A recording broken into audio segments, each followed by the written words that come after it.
মাই skill টেস্টের পক্ষ থেকে আমি পার্থ স্যার আরেকবার চলে এলাম আমাদের এমপ্লয়েবিলিটি স্কিলসের ক্লাসে। তোমরা জানো আমরা ধারাবাহিকভাবে এমপ্লয়েবিলিটি স্কিল বা বিভিন্ন ট্রেডের ক্লাসগুলো আমাদের এই চ্যানেলে নিয়ে আসি শুধু তোমাদেরই জন্যে, আমাদের আইটিআইয়ের সমস্ত ছাত্রছাত্রীদের সুবিধার্থে, যাদের ক্লাস করতে কোনো প্রকার অসুবিধে হয়, ক্লাসে ঠিকমতো বুঝতে পারো না, অনেক ছাত্রদের মধ্যে প্রশ্ন করতে লজ্জা পাও, এরকম বিবিধ সমস্যার সমাধান করতেই মাই স্কিল টেস্ট কিন্তু সারা বছর ধরে এই ক্লাসগুলো চালিয়ে যাবে, যাতে আমাদের আইটিআই স্টুডেন্টসরা কি হার্ড স্কিল কি সফট স্কিল সারা দেশের মধ্যে সর্বশ্রেষ্ঠ জায়গায় পৌঁছতে পারে, এটাই আমাদের লক্ষ্য। তো সেটা করতে গেলে যদি রেগুলার ক্লাসে অ্যাটেন্ড করতে হয় তাহলে অবশ্যই কিন্তু আমাদের এই চ্যানেলটা সাবস্ক্রাইব করতে হবে এবং অবশ্যই ভালো লাগলে লাইক কমেন্ট করবে, কোনো প্রশ্ন থাকলে তাহলেও কমেন্ট করবে। তো আজকের চ্যাপ্টার কোনটা? আজকে module 3, 21st century employability skills. এবার একটা সাবজেক্টের আবার সেঞ্চুরি ওয়াইজ পাল্টে পাল্টে যায় নাকি? কেননা 1 নম্বর চ্যাপ্টারে আমরা পড়েছিলাম what are the importances of employability skill, what is employability skill. Module 1-এ আমরা পড়েছিলাম। যারা দেখোনি তোমরা একটু আমাদের ভিডিও সেকশনে বা লাইভ সেকশনে চলে যাবে। লাইভ সেকশনে চলে গেলেই তোমরা ফার্স্ট মডিউলটাও পেয়ে যাবে, যেখানে এমপ্লয়েবিলিটি স্কিল এই বিষয়টা কি, সাবজেক্টটা কি সেটা বোঝানো হয়েছে।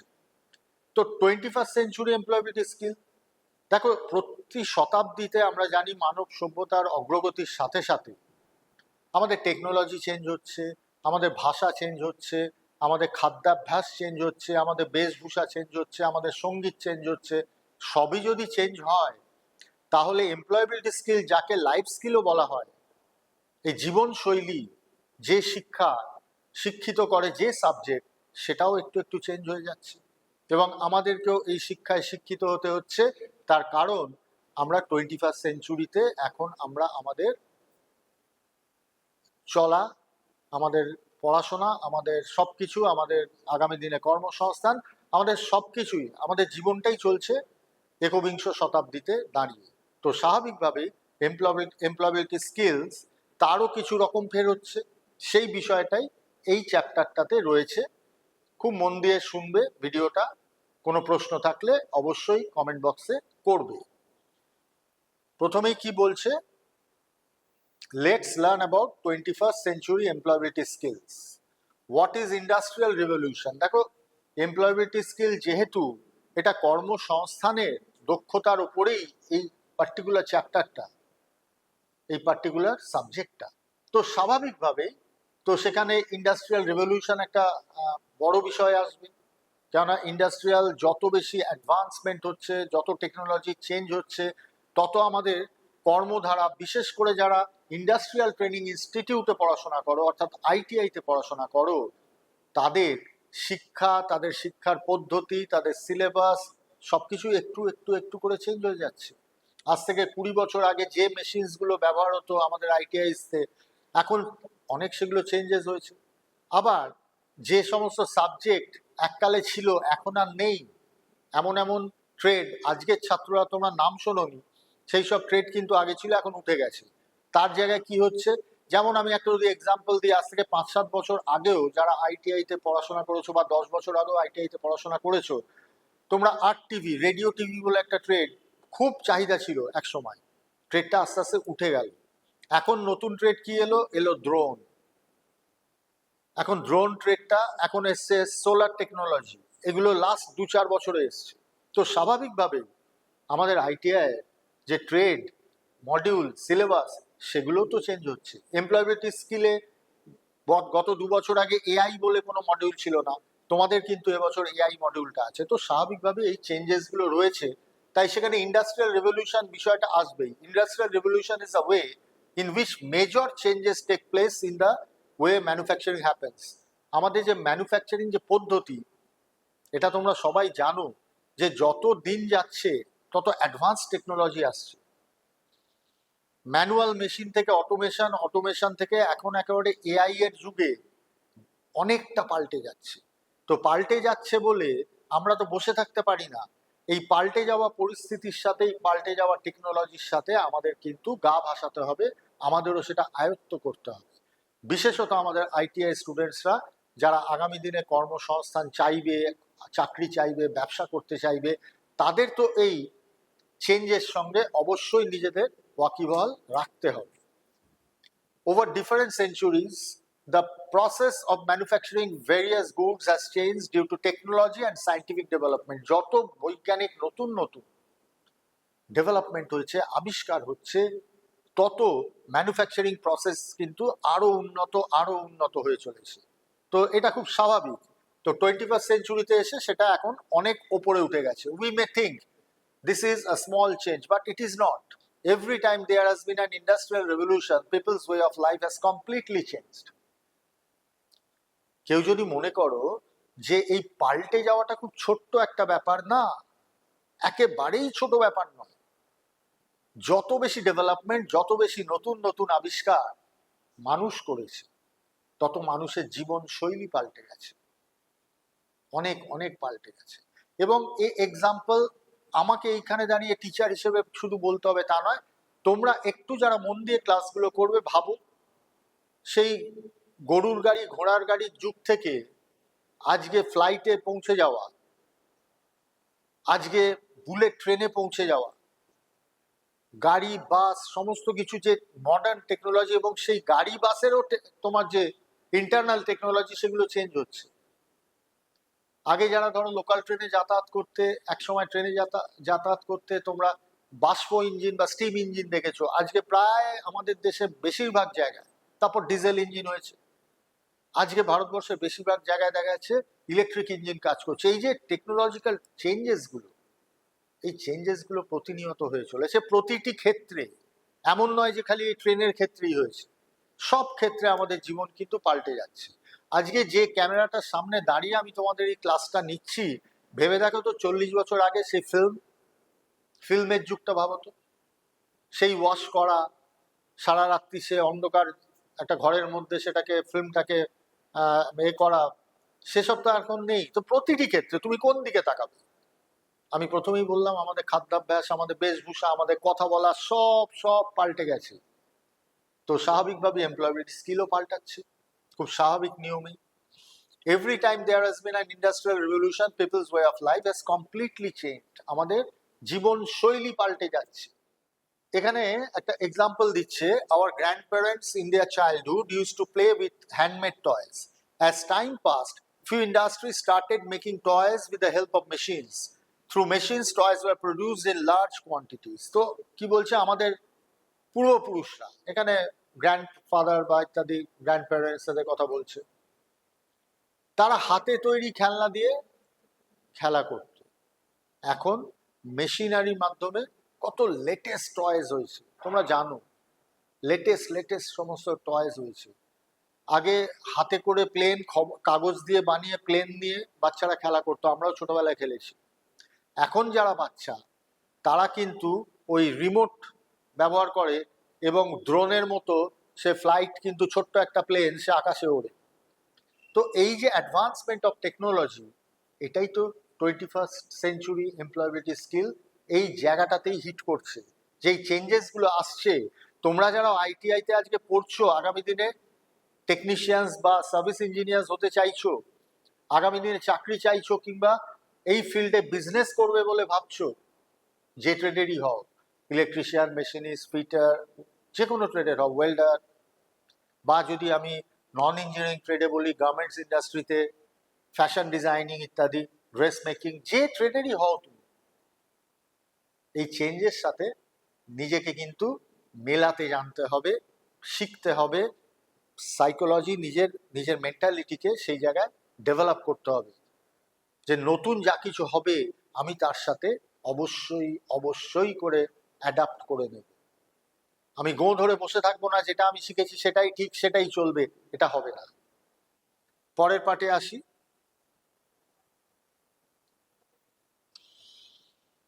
চারটে মেজর ইন্ডাস্ট্রিয়াল রিভলিউশনের ওপরে হাইলাইট করছে। প্রথমটা, first industrial revolution started in 18th century, অষ্টাদশ শতাব্দী প্রথম রিভলিউশনের কথা বলছে। সেখানে কি হয়েছিল? Things developed, cotton mills, steam engine, trains. আমি একটু আগে স্টিম ইঞ্জিন বললাম।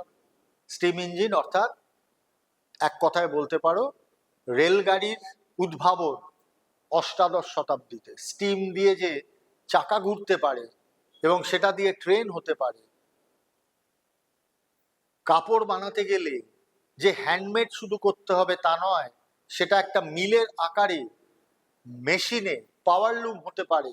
এই কনসেপ্টগুলো শুরু হলো এবং সেটা হলো কবে না ফার্স্ট ইন্ডাস্ট্রিয়াল রেভলিউশন, প্রথম শিল্প বিপ্লব, অষ্টাদশ শতাব্দীর এক বিশাল তোমার কি বলবো মুহূর্তে মানব সভ্যতার যে অগ্রগতি তার একটা মাইলস্টোন তৈরি হলো প্রথম ইন্ডাস্ট্রিয়াল রেভলিউশন। এরপর আসবো second industrial revolution, started in 19th century, ঊনবিংশ শতাব্দীর এই রেভলিউশন। এখানে কি হলো? Things developed, electricity, mass production of clothes, cars and other goods. দেখো প্রত্যেকটা শতাব্দীতে মানব সভ্যতার অগ্রগতি এই ইন্ডাস্ট্রিয়াল রিভলিউশনের হাত দিয়েই কিন্তু হচ্ছে। প্রথমটাতে যেমন তোমার স্টিম ইঞ্জিন হয়েছিল, পরেরটাতে এলো এক মারাত্মক আবিষ্কার, ইলেকট্রিসিটি। মানব সভ্যতা তার গতি বিশাল রকম বাড়িয়ে দিতে পারলো ইলেকট্রিসিটির উদ্ভাবনের সঙ্গে সঙ্গে। দিনটা আগে ছিল 12 ঘন্টা, এবার হয়ে গেল 24 ঘন্টা। দিনটা ছিল মানুষের কাজ কর্ম সব কিছু ছিল ওই সূর্যোদয় থেকে সূর্যাস্ত অবধি। ইলেকট্রিসিটির আবিষ্কার সেটাকে টেনে নিয়ে গেল মধ্যরাত, মানুষের কাজের সময় বেড়ে গেল। এবং যখনই ইলেকট্রিসিটি এলো তখন ওই পাওয়ার দিয়ে মেশিন চালানোর ব্যাপারটা চলে এলো। এবং তাতে করে কি হলো যে আগে যে শুধু কাপড় বোনা হতো সেই কাপড়টা এইবারে কিন্তু মাস স্কেলে হতে আরম্ভ করলো। দেখো মাস প্রোডাকশন অফ ক্লোথস। এবং তার সাথে গাড়ি, কার্সের যে গাড়ির আবিষ্কার বা উদ্ভাবন যেটাই বলো না কেন সেটাও হতে আরম্ভ করলো। আরো বহু বহু জিনিস, কেননা যখনই ইলেকট্রিসিটি চলে এলো তখনই কিন্তু ওই মেশিনারি এবং আস্তে আস্তে অটোমেটিক মেশিনারির অগ্রগতি বা যাত্রাটা কিন্তু শুরু হয়ে গেল। স্বাভাবিক না? পাওয়ারে কোনো কিছু চলা, তার স্পিড, তার অ্যাকিউরেসি সমস্ত কিছু বেড়ে যাওয়া, স্বাভাবিকভাবেই প্রোডাকশনের কোয়ান্টিটি আগে 10টা হতো হাতে মেশিন ঘুরিয়ে, এখন যখনই তুমি ইলেকট্রিক মোটর তাতে লাগিয়ে দিলে তাতে ওই সময়ের মধ্যে 500 প্রোডাকশন হয়ে যাচ্ছে। তো মাস প্রোডাকশন হতে আরম্ভ করলো এবং স্বাভাবিকভাবে ভিন্ন ভিন্ন জিনিস আবিষ্কার হতে শুরু করলো 19th সেঞ্চুরি, ঊনবিংশ শতাব্দীতে গিয়ে। তো মানুষ কিভাবে আস্তে আস্তে আস্তে আস্তে অগ্রগতি করছে, তার জীবনশৈলী কিভাবে উন্নত থেকে উন্নততর হচ্ছে, সেটা এই চ্যাপ্টার তোমাদেরকে মনে করাচ্ছে। এরপর আসছে স্টার্টেড ইন 20th সেঞ্চুরি, বিংশ শতাব্দী। Things developed, computers, internet, machines for simple human jobs like ATM. আবার কালজয়ী উদ্ভাবন মানুষের। পৃথিবী তীব্র গতি নিল এবার, যবে থেকে ইন্টারনেট চলে এলো।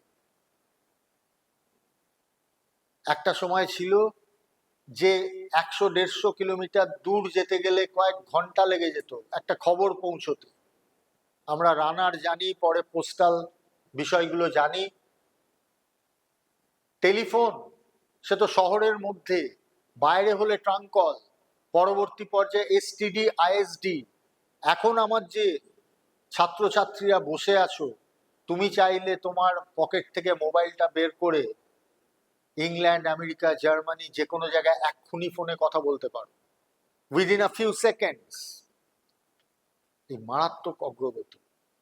মহাকাশে স্যাটেলাইট, সেখান থেকে ইন্টারনেট, সারা পৃথিবীতে ডিস্ট্রিবিউশন, তার নেটওয়ার্ক, এক অভাবনীয় ব্যাপার।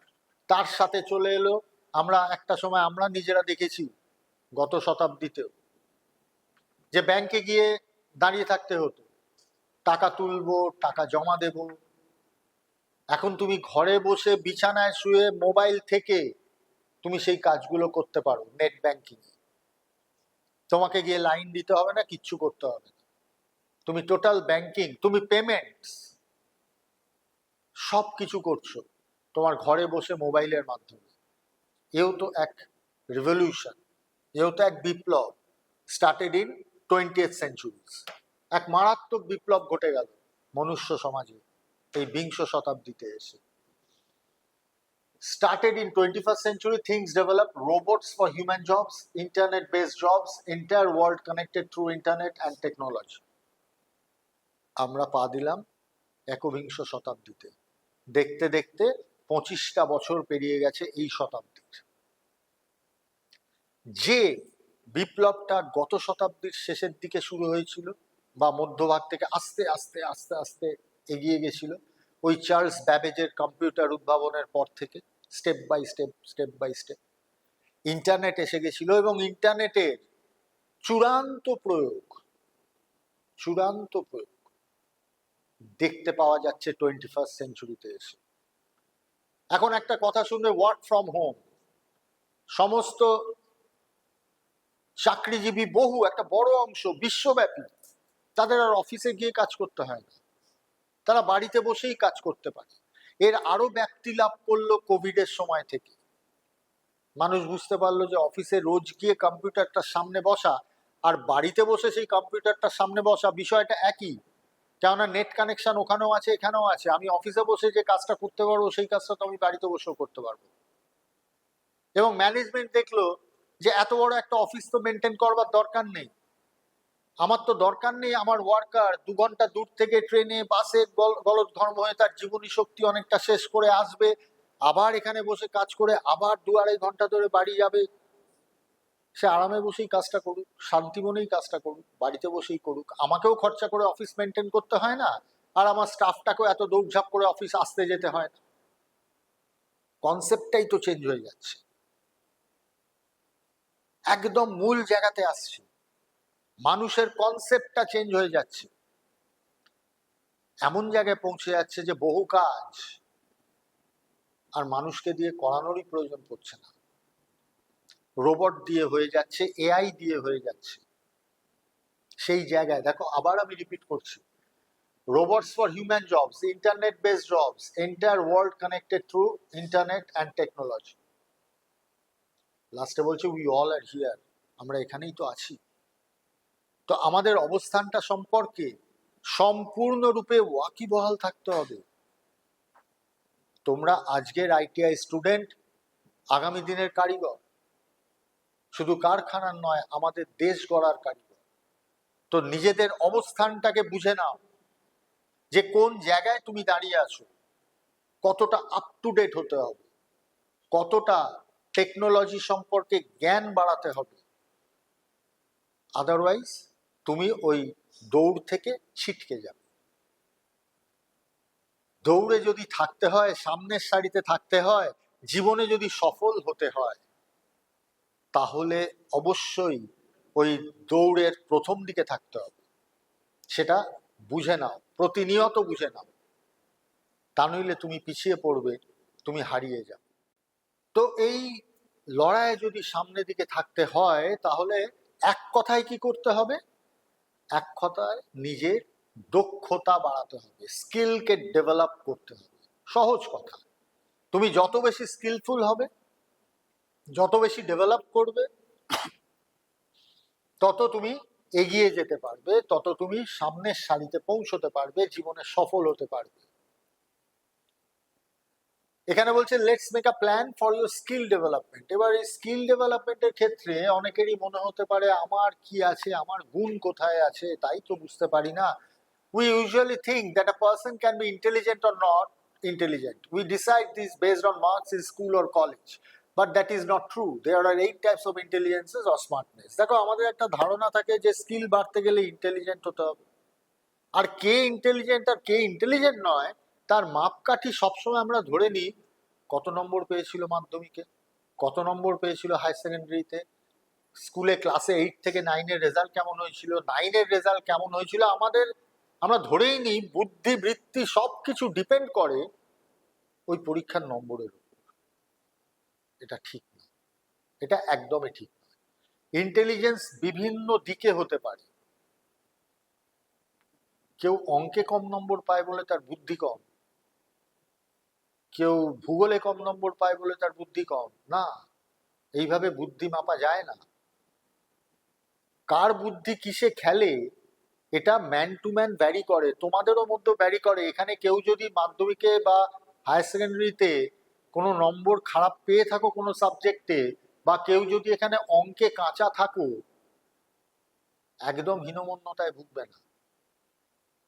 একেবারেই মনে করবে না যে আমার বুদ্ধি কম, আমি তো অঙ্কে কাঁচা ছিলাম, আমি তো ফিজিক্সে কাঁচা ছিলাম, আমি তো কেমিস্ট্রিতে ভালো নম্বর করতে পারিনি, তাহলে বাড়িতেও সবাই বলতো ওর বুদ্ধি কম, ওর অঙ্কের মাথা নেই। আরে অঙ্কের মাথা নেই বলে কি মাথাটাই নেই নাকি? তার তো অন্য কোনো বিষয়ে দারুণ মাথা থাকতে পারে। তো এই জায়গাটাই এখানে একটুখানি বলছে, someone can be week in mathematics but can be very strong with physical skills, playing sports, weight lifting, yoga etcetera. আচ্ছা, কারোর সাহস আছে ভারতবর্ষের বুকে দাঁড়িয়ে বলবে যে সচিন টেন্ডুলকারের বুদ্ধি নেই, বিরাট কোহলির বুদ্ধি নেই, কিশোর কুমারের বুদ্ধি নেই? কেউ বলবে? কেউ বলবে না। কেন বলো তো? জীবনে তারা এত সফল না, তাদের সম্পর্কে এরকম কথা বললে লোকজন হাসবে, বলে তুই বাবা থাম। তুমি বললে যে না আমি তো 100 পেয়েছিলাম মাধ্যমিকে, আমার যা বুদ্ধি, সচিন টেন্ডুলকার এদের তো কোনো বুদ্ধি নেই। বলে তুই তোর 100 নিয়ে বসে থাক, তোর থেকে অনেক বেশি বুদ্ধি ওদের আছে। তো স্বাভাবিকভাবেই কারোর ম্যাথমেটিক্সে নম্বর কম হতে পারে, ফিজিক্স কেমিস্ট্রি বায়োলজিতে নম্বর কম হতে পারে, কিন্তু তার সেন্স, তার বুদ্ধি, তার ইন্টেলিজেন্স অন্য বিষয় এত উচ্চ মার্গের। তো স্বাভাবিকভাবে you have to find out যে তোমার কোন দিকে বুদ্ধিটা খেলে বেশি। Someone who is weak in language skills may be very good in musical skills. কারণ ল্যাঙ্গুয়েজ স্কিল ভালো নয়, মিউজিক্যাল স্কিলস মারাত্মক। আমাদের দেশে ভুরি ভুরি এক্সাম্পলস এরকম আছে, অত্যন্ত সফল গায়ক বা গায়িকা, পড়াশোনায় সেরকম কিছু ডিগ্রি ডিপ্লোমা কিছু নেই, তাতে কি হলো গেল? জীবনে তারা সাফল্য লাভ করেছে, তারা আইডেন্টিফাই করেছে যে আমার কোন গুণটা আছে,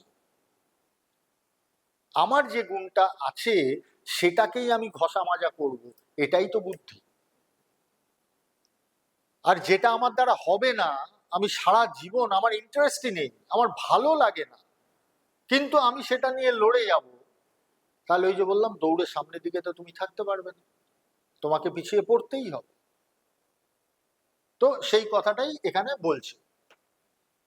এখানে দেখো 8 রকম বলছে, মিউজিক্যাল, বডিলি, কাইনাস্থেটিক, ইন্টারপার্সোনাল, ভার্বাল, বিভিন্ন রকম হতে পারে। কেউ মিউজিক স্মার্ট, কেউ বডি স্মার্ট, কেউ পিপল স্মার্ট, কেউ ওয়ার্ড স্মার্ট, কেউ logic smart, nature smart, self smart, picture smart. Smartness এক একজনের এক এক রকম, এক একজনের এক এক রকম স্মার্টনেস। যে মিউজিক স্মার্ট সে একটা উচ্চাঙ্গ সঙ্গীত শুনেই বলে দেবে এটা তো ভৈরবী, এটা তো বিলাবল, এটা তো ইমান, এটা তো মালকোষ। কোনো ম্যাথসের প্রফেসর সে নাই বলতে পারে। আবার ম্যাথসের কোনো ফর্মুলা দেখে কোনো ফুটবলার কিছুই বুঝবে না। তাহলে তুমি কিভাবে এটাকে বলবে যে এইটা হচ্ছে স্মার্টনেস, এইটা হচ্ছে ইন্টেলিজেন্স? It depends. তোমার মধ্যে যে গুণটা আছে সেই গুণটাকে নারিশ করো, সেটাকে লালন পালন করো, এবং তুমি যখন তোমার প্রফেশন সিলেক্ট করবে তখন তোমার ভালো লাগা, ভালোবাসার প্রফেশনটাকে সিলেক্ট করো, জোর করে করো না। ওই বাড়িতে বাবা মা বলছিল রিলেটিভসরা কি বলবে, আশপাশের লোক কি ভাববে, আমাদের অনেক প্রতিভা এই কথাগুলো ভাবতে ভাবতে কিন্তু নষ্ট করে ফেলে। শুধু যে তার গুণটাকে নষ্ট করে তা নয়, সে যেখানে পৌঁছতে পারতো জীবনে, ভুল পথে গিয়ে সেই তার প্যাশনটাকে ছেড়ে যেটা সে পছন্দ করে না সেইটাকে করতেই হবে, এই চাপে পড়ে আমাদের বহু বহু যুবক যুবতী তারা কিন্তু জীবনে ব্যর্থ হয়। তো স্বাভাবিকভাবে তোমরা এখানে যারা আইটিআই স্টুডেন্টসরা রয়েছো, যে ট্রেডটাতে রয়েছো, আমি ধরে নেব সেই ট্রেডের কাজগুলোকে, সেই শিক্ষাগুলোকে, সেই মেশিনগুলোকে তোমরা ভালোবাসো। আর যদি কোথাও ভালোবাসায় কমতি থাকে, চেষ্টা করো সেটা বাড়ানো। মনে করো এটাই আমি তো করব, এখানেই আমি মাস্টার হব, এখান থেকেই আমি উন্নতি করব, এই বোধ যদি মাথার মধ্যে নিয়ে আসতে পারো, দেখবে আস্তে আস্তে সাবজেক্টটাও ভালো লেগে যাচ্ছে। কোনো জিনিস ভালো লাগতে গেলে তো সেটা জানতে হবে, না জানলে ভালো বাসবে কি করে? তাই সেই প্যাশনটাকে আরো বেশি বাড়ানোর চেষ্টা করো। Be passionate about your trade, about your subject, তাহলেই দেখবে তোমার উন্নতি হবার সম্ভাবনাটা বাড়বে। তো এখানে একটা ছোট্ট এক্সাম্পল দেয়া হয়েছে, খুব ছোট এক্সাম্পল, যেখানে তুমি নিজেকে নিজে একটুখানি বুঝে নেবার চেষ্টা করবে যে কোন বিষয়ে, with the help of the statements below you can check what type of intelligence or smartness you have. তোমার এর মধ্যে কোন ধরনের ইন্টেলিজেন্স বা কোন বিষয়ে তোমার স্মার্টনেসটা বেশি। তো এইভাবে তুমি আরো অজস্র এক্সাম্পলস বের করে তুমি নিজেকে নিজে একটা পরীক্ষা করে নিতে পারো। কিচ্ছু না, লিখবে আর টিক মেরে দেবে যেটা তোমার মনে হচ্ছে সঠিক। দেখো, 1 নম্বর হচ্ছে পিকচার স্মার্ট। এটা কি? Read and right for enjoyment. যে পড়তে এবং লিখতে ভালোবাসে, দেখবে যারা পড়তে ভালোবাসে, অনেকে বলে এরকম, আমি শুনেছি, what ever comes in my way I use to read. আমার সামনে যাই আসে না কেন আমি পড়ে ফেলি।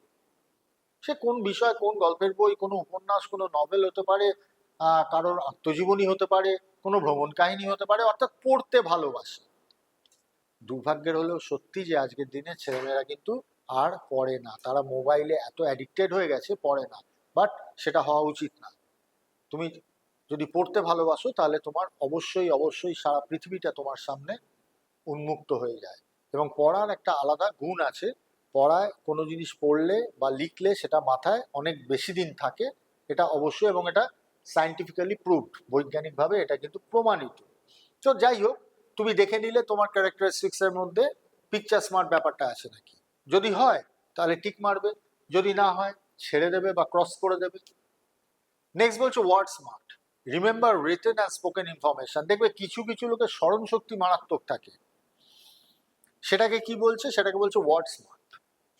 অর্থাৎ কোনো কিছু পড়লে বা লিখলে আমাদের অনেকের থাকে, হ্যাঁ পড়েছি কিন্তু এখন আর মনে নেই, ওই তো 2 বছর আগে ওই গল্পটা, তো হ্যাঁ কি যেন গল্পটা, এটা আমাদের অনেকের হয়। আবার অনেকে দেখবে হুবহু বলে দিচ্ছে, পুরো স্টোরিটাই মাথায় আছে, কে লিখেছে তাও মাথায় আছে, কোন সময় বা কার পরিপ্রেক্ষিতে, কোন প্রেক্ষাপটে সব বলে দিচ্ছে। এবং এটা দেখা যায় অনেক সময় ওই পরীক্ষার নম্বরের ক্ষেত্রে হয়, যে এমনি অন্য ব্যাপারে বোধ বুদ্ধি যে খুব আছে, ভীষণ একদম বুদ্ধিধরে এরকম নয়, কিন্তু স্মরণ শক্তি মারাত্মক। এবার তোমাকে বেছে নিতে হবে। মাথায় রাখবে, কোনোটা নেই মানে ভেঙে পড়ার কিছু নেই, তোমার হয়তো এটা নেই ওটা আছে, একটা গুণ নেই তো আরেকটা আছে। কাজে একেবারে হায় রে কি হবে, আমার তো স্মরণ শক্তি নেই তাহলে আমার দ্বারা কিছু হবে না, এরকম কিছু ব্যাপার নেই। মানুষের কারো স্মরণ শক্তি কম থাকে, কারো বেশি থাকে। যদি তোমার বেশি থাকে তাহলে একটা টিক মেরে দেবে, remember written and spoken information. কেউ কিছু বললে মনে থাকে, তুমি এখানে টিক মেরে দেবে, এর বাইরে কিছু না, এই নিয়ে ভেঙে পড়ার কিছু নেই। নেক্সট বলছে logic smart, have excellent problem solving skills. Logical sense তোমার মধ্যে মারাত্মক। যে কোনো প্রবলেম যেটা অন্য কেউ হায় হায় করছে, হতাশ হয়ে পড়ছে, তুমি কিন্তু একটা লজিক্যাল সলিউশনের দিকে চলে যাচ্ছ। যে কোনো সমস্যা, এমন সমস্যা যে অন্যরা বলছে আর তো কোনো উপায় নেই, তাহলে আর কি করব, ছাড়, ছেড়ে দে, আর কিছু করার নেই, তুমি বলবে দাঁড়া, অন্যগুলো নেই তোমার, তোমার পড়তেও ভালোবাসো না, তোমার মনেও কিছু থাকে না, কিন্তু কোনো সমস্যা এলে চট জলদি ওই রাস্তাটা তুমি পেয়ে যাও।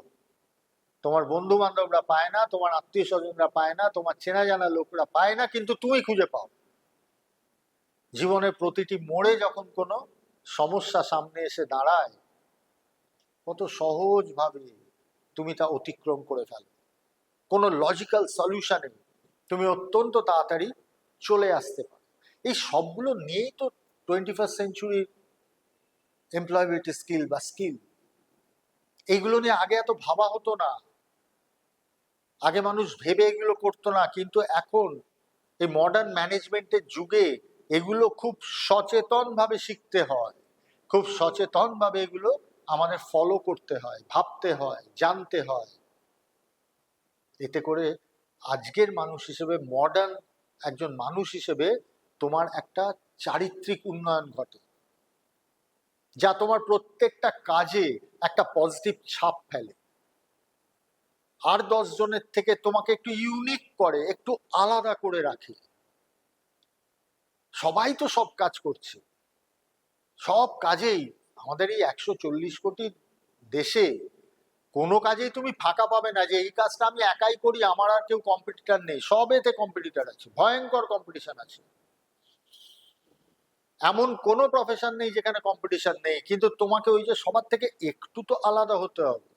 তো ওই একটু আলাদা হতে গেলে তোমার চারিত্রিক কিছু বৈশিষ্ট্য যেগুলো ভালো সেগুলোকে আরো ভালো করতে হবে, যেগুলো মনে করবে একটু সমস্যা আছে সেগুলোকেও ডেভেলপ করতে হবে। তবেই তুমি সবার থেকে আলাদা হতে পারবে, এবং তবেই তুমি 21st সেঞ্চুরিতে গিয়ে সঠিক একজন স্কিলফুল পার্সোনালিটি তুমি হতে পারবে।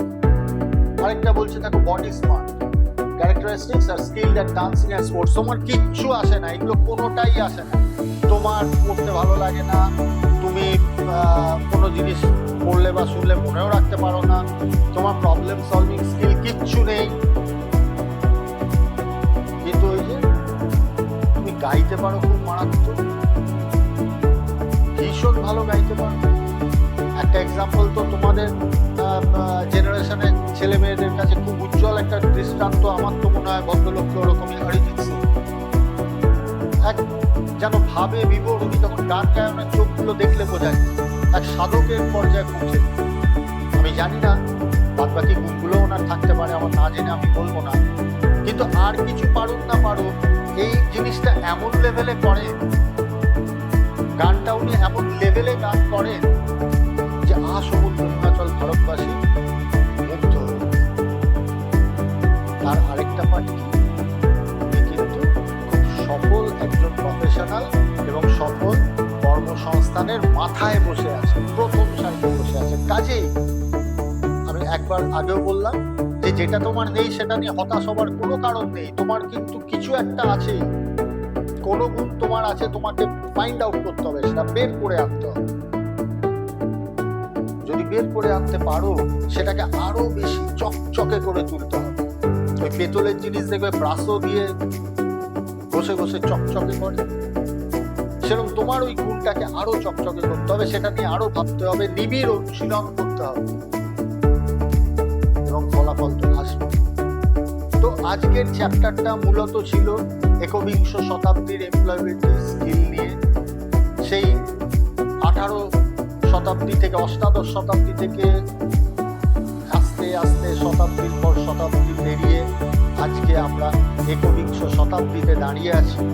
এই একবিংশ শতাব্দীতে আমাদের মানব সভ্যতার অনেক অগ্রগতি হয়েছে, টেকনোলজি বিশাল অগ্রগতি হয়েছে। আজকে এই ইন্টারনেটের যুগে, রোবটসের যুগে, এআই এর যুগে দাঁড়িয়ে আমার আইটিআই স্টুডেন্টসরা নিশ্চয়ই এই পরিস্থিতি, পরিবেশ, আজকের দিনের যে গুরুত্ব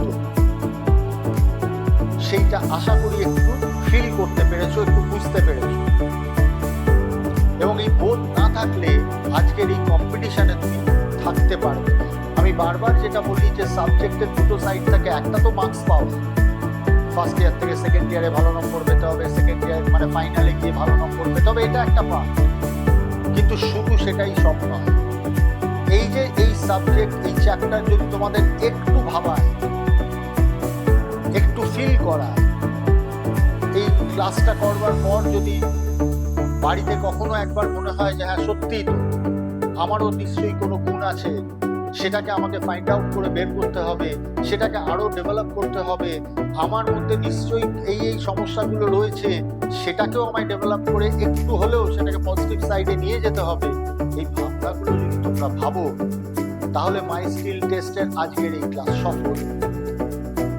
যদি একটু ভাবাতে পারি, তাহলে আমি পার্থ স্যার আজকে আমি নিজেকে সফল মনে করব, এবং সফল মনে করলে আবার আগামী দিনে এমপ্লয়েবিলিটি স্কিলের পরবর্তী কোনো অধ্যায় নিয়ে তোমাদের সামনে নিশ্চয়ই করে আসব। আর লাস্টে আবার বলি, যদি রেগুলার এই ক্লাসগুলো করতে হয়, মাই স্কিল টেস্টের দেশব্যাপী বিভিন্ন চাকরির খবর যদি পেতে হয়, তাহলে নিশ্চয়ই করে মাই স্কিল টেস্টকে সাবস্ক্রাইব করবে। আর ভালো লাগলে অবশ্যই লাইক কমেন্ট করবে। আজকে এইখানেই আমাদের ক্লাস শেষ করছি, আবার পরের ক্লাসে দেখা।